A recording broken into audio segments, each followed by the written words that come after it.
वास्तविकता पर आधारित सच्ची कहानियों के लिए हमारे चैनल को सब्सक्राइब करें और नए वीडियो की सूचना पाने के लिए घंटी आइकन दबाएं। तो चलिए दोस्तों, कहानी शुरू करते हैं। सर्दी का मौसम था। शाम का करीब थी। रात खुले आसमान के नीचे नहीं गुजारी जा सकती थी। कोहरे ने अभी से फजा धुआं धुआं कर रखी थी। देखते ही देखते सराय के सामने का मैदान भर गया। दूर तक खेमे नजर आने लगे और सराय में ये आलम था कि लोग सराय की कोठरियों की हसूलियाबी की कोशिश में एक दूसरे पर चढ़े जा रहे थे। कोठरियां कम थीं और मुसाफिर ज्यादा साहें। कई घंटे की कोशिश और कशमकश का नतीजा ये निकला कि कुछ लोग कोठरियों से महरूम रह गए और कोठरियों के किराएदारों से मामला तय करना पड़ा। जब सब लोग सराय की कोठरियों और मैदान में लगे हुए खेमों में समा गए तो सराय के मुंशी चंदूलाल जी ने देखा कि एक 20-22 साल का नौजवान गणेरी के पेड़ के नीचे दरी बिछाए नीम दराज है। उसकी हालत शिकस्ता है। सरहाने एक छोटा सा संदूक रखा है और पैरों पर फटा पुराना कंबल पड़ा है। दाढ़ी बड़ी हुई है। कुर्ता दहाने पर इस तरह से फटा हुआ है जैसे कहीं खरोंच लग गई हो। जरा सी देर में यह खबर करीब व दूर फैल गई कि एक नादार शख्स इस सर्दी और कोहरे के मौसम में गणेरी की घनी छांव में बिस्तर लगाए पड़ा है। आहिस्ता आहिस्ता उस शख्स के आसपास लोग इस तरह जमा हो गए जैसे करतब दिखाते हुए लट्टू के गिर्द तमाशाई जमा हो जाते हैं। एक बुजुर्ग ने करीब आकर दरियाफ्त किया, जनाब कहां से तशरीफ लाए हैं और कहां जाना है? उस शख्स ने कोई जवाब न दिया। शर्म से नजरें झुक गईं और आंखें नम हो गईं। उन्हीं बुजुर्ग ने शफकत से दरियाफ्त किया, क्या इस कड़ाके की सर्दी में सिर्फ इस फटे पुराने कंबल और दरी में तुम रात गुजारने की हिम्मत रखते हो? उसने कोई जवाब देने के बजाय कंबल पैरों से खींचकर मुंह पर डाल लिया और लेट गया। किसी ने फिकरा कसा, यह असली सलाजीत का असर है। किसी दूसरे का कहा खा बुलंद हुआ और आवाज आई, सलाजीत नहीं कुश्ते खाए हैं कुश्ते। भला इन पर सर्दी क्या असर करेगी? लोगों को कोहनियों और हाथों से हटाते हुए सराय के मुंशी चंदूलाल जी आगे बढ़े और बेदर्दी से कंबल खींचकर पांतिंती डाल दिया और बड़बड़ाने लगे, मियां जी तुम्हारा क्या हाल है? तुम तो सुबह तक अकड़ अकड़ कर सुरग से धार जाओगे। कोतवाल साहब हमें पकड़ेंगे।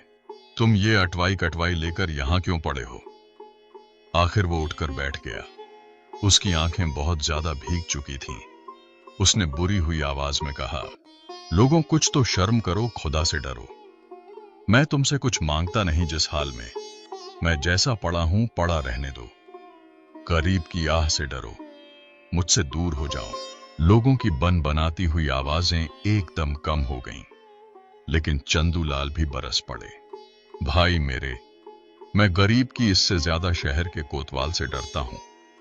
तुम्हें अगर मरना ही है तो सामने दरियाए चंबल बह रहा है, उसमें जाकर डूब मरोगे।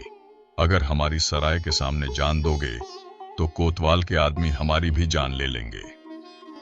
इतने में लोगों की तवज्जो किसी और समत हो गई।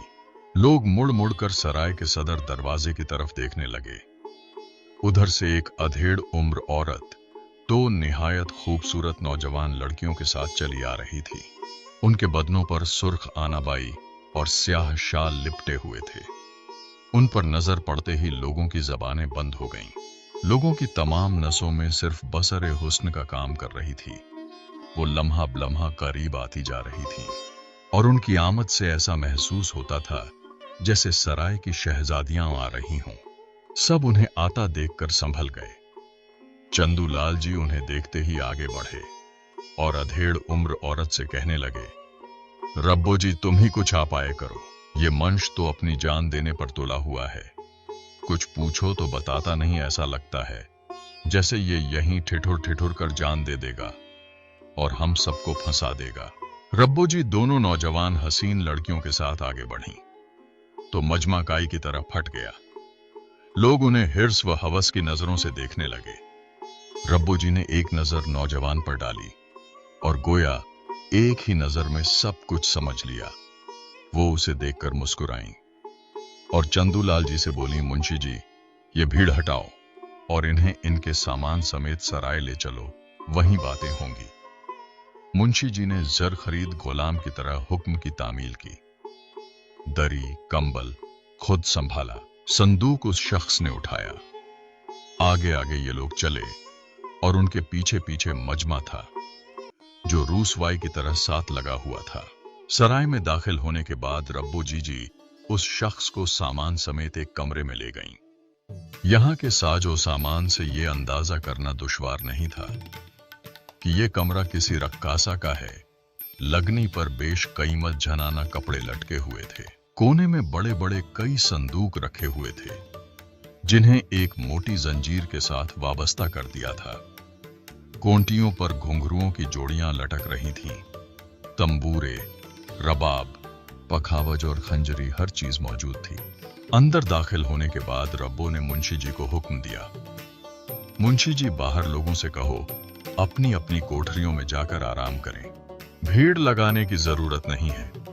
मुंशी जी ने उस शख्स की तरफ हल्का सा इशारा करते हुए मुस्कुराकर कहा, अच्छा जी, जो हुक्म हो। और इस बंदेना चीज के लिए क्या हुक्म है? औरत ने एक अदा से गर्दन झटकी और कहा, बाद में बताऊंगी, पहले इनसे बातें तो कर लूं। तुम जाओ मुंशी जी, क्यों खड़े हो? रब्बो किसी जमाने में बहुत हसीन होगी, अब भी कुछ कम हसीन नहीं थी। उसकी गुफ्तगू में वकार भी था और मिठास भी। जब मुंशी जी मुस्कुराते हुए बाहर चले गए तो उसने एक मोढ़े की तरफ इशारा करके कहा, बैठ जाओ।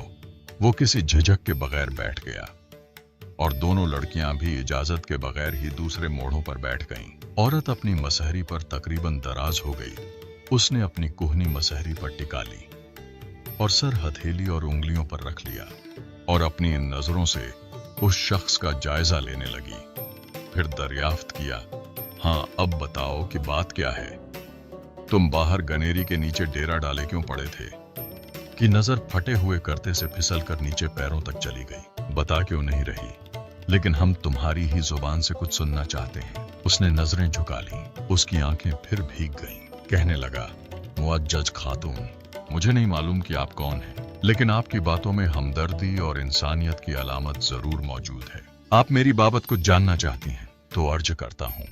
और आहिस्ता से बोला, क्या मेरी हालत आपको कुछ नहीं बता रही? फिर वह कुछ ठहर कर कहने लगा, मेरा नाम अजम है। धौलपुर के नवाब में जीतपुर का ताल्लुका कभी अपना था, लेकिन अब उस पर बड़े भाई ने कब्जा जमा लिया है। जब जीतपुर से चला था तो मेरी हमयानी से 50 अशरफियां रास्ते में मालूम नहीं कहां गिर गईं। अब मेरे पास कुछ भी नहीं है। अगर मैं किस्मत आजमाने जा रहा हूं कि वहां माश का कोई हल निकालूंगा। इतने पैसे भी नहीं थे कि सराय की एक कोठड़ी किराए पर ले सकूं, और गैरत ने यह गवारा नहीं किया कि किसी का सहारा लूं या किसी के आगे हाथ फैलाऊं। इसलिए गनेरी के नीचे पड़ा रहा, जहां लोगों ने मेरी मुफलिसी का खूब मजाक उड़ाया। मैंने इतने बुरे दिन कभी नहीं देखे थे और कुछ ऐसे हालात पैदा कर दिए हैं कि अगर मैं इस बेसर और सामान में निकल न खड़ा होता तो यकीनन कत्ल कर दिया जाता। यह कहते कहते उसकी आवाज हल्क में फंस कर रह गई। औरत उठकर बैठ गई। बस इतनी सी बात पर इस कदर दिल बर्दाश्ता हो रहे हो? फिर उसने एक खूबसूरत लड़की से कहा, छमी, वो छोटा वाला संदूक तो खोलना। अजम से मुखातिब होकर बोली, मुझे राबिया कहते हैं, उर्फियत रब्बो है। पेशे की बाबत कुछ बताना गालिबन फजूल है। इस कमरे का साजो सामान और रख रखाव ही तुम्हें सब कुछ बता चुका होगा। तुम एक नौजवान हो, मुझे तुम पर तो नहीं अचे, अलबत्ता तुम्हारे इस वक्त पड़े पर बड़ा तरस आया। मालूम नहीं तुम मेरी पेशकश कबूल भी करोगे या नहीं। बहरहाल इंसानी नाते से मैं कुछ सुलूक करना चाहती हूँ। अगर इसे तोहफा समझकर कबूल करने में कोई आर न हो तो अपना वक्त और हालात देखते हुए इसे कर्ज समझकर कबूल कर लेना, और जब हालात सुधर जाएं तो ये कर्ज उतार देना। अजम खामोश रहा, क्योंकि उसे मालूम नहीं था कि रब्बो उसके साथ क्या सुलूक करने वाली है। रब्बो मसहरी से उतरकर छमी की तरफ चल दी, जो संदूक खोले बैठी थी।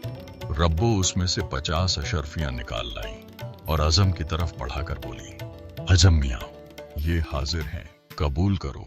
जाहिर है कि आगरे में मुलाजमत तुम्हारा इंतजार तो कर नहीं रही है। कुछ दिन इधर उधर धक्के भी खाने पड़ेंगे। बेकारी के दिनों में ये अशरफियां तुम्हारे काम आएंगी। हम लोगों के मुताल्लिक तुमने न जाने क्या कुछ सुना होगा। हम इतने बुरे नहीं हैं जितने समझे जाते हैं। अजम को अशरफियां कबूल करने में तम्मुल था, लेकिन रब्बो ने अशरफियां अजम की गोद में डाल दी और नाखुशगवार लहजे में बोली, ठीक है कि ये अशरफियां हराम की कमाई की हैं, लेकिन मैं इन्हें तुम्हारी नजर नहीं कर रही हूं, बल्कि कर्ज के तौर पर दे रही हूं। ये मैंने अपने कफन दफन के लिए रख छोड़ी थी। दौलत तो आती जाती छांव है मियां। आज अल्लाह का दिया सब कुछ मेरे पास मौजूद है, लेकिन कल मालूम नहीं क्या हालात होंगे। फिलहाल तुम ये ले जाओ, और जब हालात सुधर जाएं तो मुझे वापस कर देना। यहां फिर जब मैं मर जाऊं तो इत्तिला पाने पर इस रकम से मेरी तजहीज और तकफीन का इंतजाम कर देना, और अगर ये भी मुमकिन न हो तो इन्हें खैरात कर देना। इसलिए मौत और जिंदगी के लिए ये 50 अशरफियां अलग रख छोड़ी थीं। अज़म ने नीची नजरों से रब्बो को देखा। अधेड़ उम्र होने के बावजूद उसके नाक नक्शे में एक किस्म का तीखापन था और बेमिसाल कशिश मौजूद थी। उसने अशरफियां कबूल कर लीं और बोला, मैं आपका ये एहसान कभी नहीं भूलूंगा। रब्बो बोली। ये कहकर उसने ताली बजाई। एक लड़का अंदर दाखिल हुआ। रब्बो ने उसे हुक्म दिया, महाशय चंदूलाल जी को बुलाओ। मैं महाशय चंदूलाल जी को बुलाकर बराबर की कोठड़ी तुम्हें दिलाए देती हूँ। तुम जितने दिन चाहो यहाँ रहो, कोई तुमसे इसका किराया वसूल नहीं करेगा। ये मेरा घर नहीं है। हम लोगों का घर कहाँ होता है, मगर तुम इसे घर समझ सकते हो तो यही समझ कर रहो। मुंशी चंदूलाल आए तो रब्बो ने उनसे कहा, मुंशी जी, ये बराबर वाली कोठड़ी मैंने इन्हें दे दी है। किराए और इनके खाने पीने की तरफ से कोई फिक्र न करना। सारे मसारिफ मैं खुद बर्दाश्त करूंगी। मुंशी जी को भला क्या एतराज हो सकता था। फौरन उसे लेकर कोठड़ी में पहुंच गए। यहां सब कुछ मौजूद था। पलंग, बिस्तर, कंबल, पानी का घड़ा, 4 मूढ़े और एक मसल्ला। अज़म इन चीजों और आसाइशों का तसव्वुर भी नहीं कर सकता था। वो बहुत खरुश हुआ और चंदू जी उसकी खरुशी और हैरत भांप गए। फरमाने लगे, ताज्जुब क्या करते हो मियाँ जी, अपनी रब्बो जीजी को तुम कोई मामूली औरत न समझो। यहां से आगरे तक बड़े बड़ों से उनकी राह रस्म है। घड़ी भर में आदमी को इधर से उधर कर देती है। सराय में ठहरने वालों की तफरीह और दिलबस्तगी का काम इन्हीं की निगरानी में होता है। थोड़ी देर बाद गरम गरम खाना भी आ गया। भूख बड़ी शिद्दत की थी। जब वो निवाले शोरबे में डुबो डुबो कर खा रहा था तो उसका ख्याल अपनी मोहसिना के मकरूह और नाजायज पेशे की तरफ गया और निवाले हलक में अटकने लगे। लेकिन मैदा अपना हक हासिल करना खूब जानता था। सर्दी बढ़ती जा रही थी। कोने में खड़े दिवट पर सरसों का दिया कोठड़ी में ठंडी ठंडी रोशनी बिखेर रहा था। खाने से फारिग होने के बाद वो उठा, वुजू किया, ईशा की नमाज पढ़ी और फिर 2 रकात शुक्राना अदा किया। लेकिन इन आमाल व अजकार के दौरान उसे ये ख्याल बुरी तरह सताता रहा कि उसकी मोहसिना नामुनकर है और इस कोठड़ी में उसे जो कुछ भी मयस्सर आया है वो हराम की कमाई का समर है।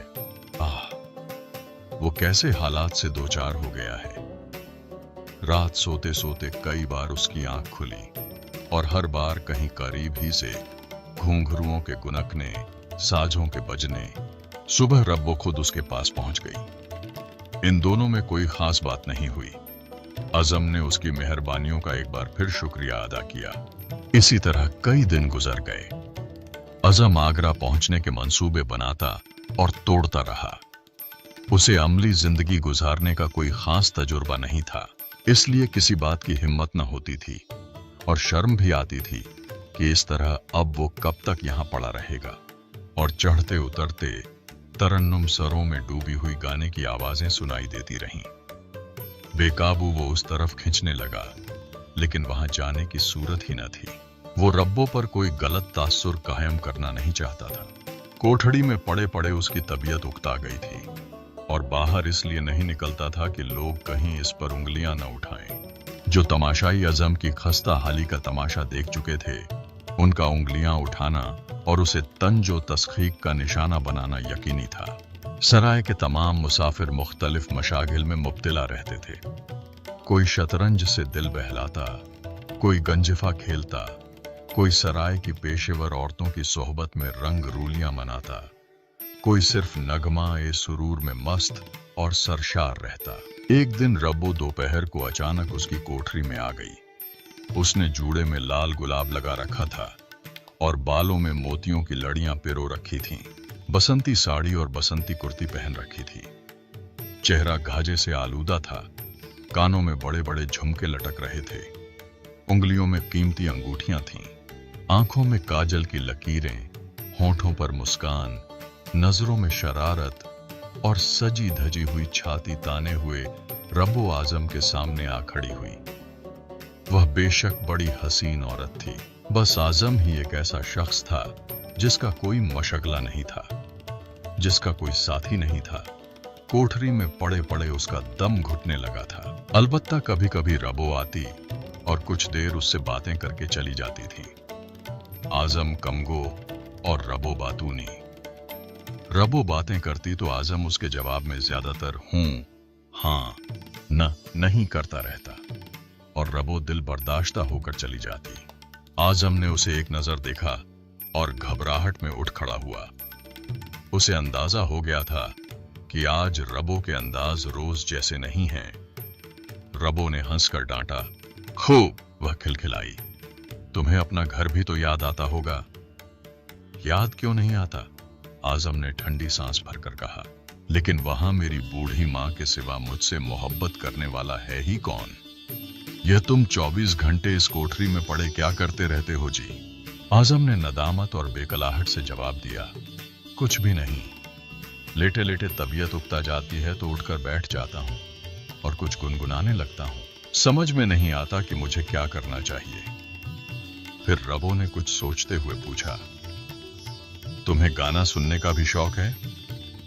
आजम ने झिझकते हुए जवाब दिया, है तो मगर क्या तुम्हें नाच गाना देखना है? रबो ने इठलाकर पूछा। आजम ने शर्माकर जवाब दिया, हां, देखने को जी तो चाहता है। तो फिर आज रात मेरे साथ रहना, मैं तुम्हारी तबीयत खुश कर दूंगी। तुमने पहले क्यों नहीं कहा था? मैं भी तो कहूं कि यह कैसा नौजवान है। खैर, आज रात सारी कसर निकल जाएगी, खूब रंग रहेगा, रबो ने बड़ी खास अदा से कहा। आजम ने उदास होकर जवाब दिया, बस ऐसी ही बात है जिसकी वजह से मुंह छुपाए यहां पड़ा रहता हूं। रबो को आजम की शर्म पर हंसी आ गई। उसने बेइख्तियार बढ़कर आजम के दाने रुखसार पर हल्की सी चपत रसीद कर दी। बोली, मैं खूब समझती हूं कि तुम क्यों मुंह छुपाए पड़े रहते हो। रबो ने संजीदा होकर कहा, हां जी, तुम यही सोचते होगे कि कहां एक रंडी और कहां एक शरीफजादा। मैं जो कुछ तुम्हारे साथ कर रही हूं, हराम की कमाई से कर रही हूं। बात तो सच थी। आजम को अपने आप से शर्म आने लगी और रबो के लिए उसके दिल में पहली बार कुछ एहसासात बेदार हुए। आजम ने सवालिया नजरों से उसे देखा, लेकिन कुछ बोला नहीं। आजम ने झट बात बनाई, नहीं, यह बात नहीं है, आप गलत समझी, तुम झूठ बोल रहे हो। बात यही है और यह बात कम अज कम तुम्हारी हद तक दुरुस्त भी है। शरीफ माँ बाप के बेटे हो, एक आला खानदान के फर्द होने की हैसियत से तुम्हें इसी तरह सोचना चाहिए। लेकिन सुनती हूँ गौतम बुद्ध ने भी अपनी जिंदगी के आखिरी दिनों में एक वेश्या का खाना खुशी खुशी खाया था। इसकी मैं तुम्हें कितनी ही मिसालें दे सकती हूँ कि बड़े बड़े बुजुर्ग फहशाओं पर मेहरबान रहा करते थे। आजम अब तक उसे साधारण वेश्या समझता था, पर अब वह भी एक लायक औरत मालूम होती थी। वह न जाने क्या क्या जवाब देती रही। फिर आजम ने खजालत मिटाने के लिए कहा। रबो ने एक बार फिर हंसी की फूल झड़ी छोड़ी। एक झूठ बनाने के लिए 70 झूठ बोलने पड़ते हैं। खैर, अगर तुम मेरी मानो तो कुछ नसीहतें गांठ बांध लो। तवायफ और नसीहतें दो मुतजाद चीजें हैं, लेकिन यकीन करो, तुम मेरे मशवरों पर चले तो बड़ी कामयाब जिंदगी गुजारोगे। समझे कि नहीं? आजम ने हफीज होकर कहा, आप मुझसे जो कुछ भी कहेंगी मैं मानूंगा। बाखुदा, मैं आपके मुताल्लिक कोई बुरी बात नहीं सोचता।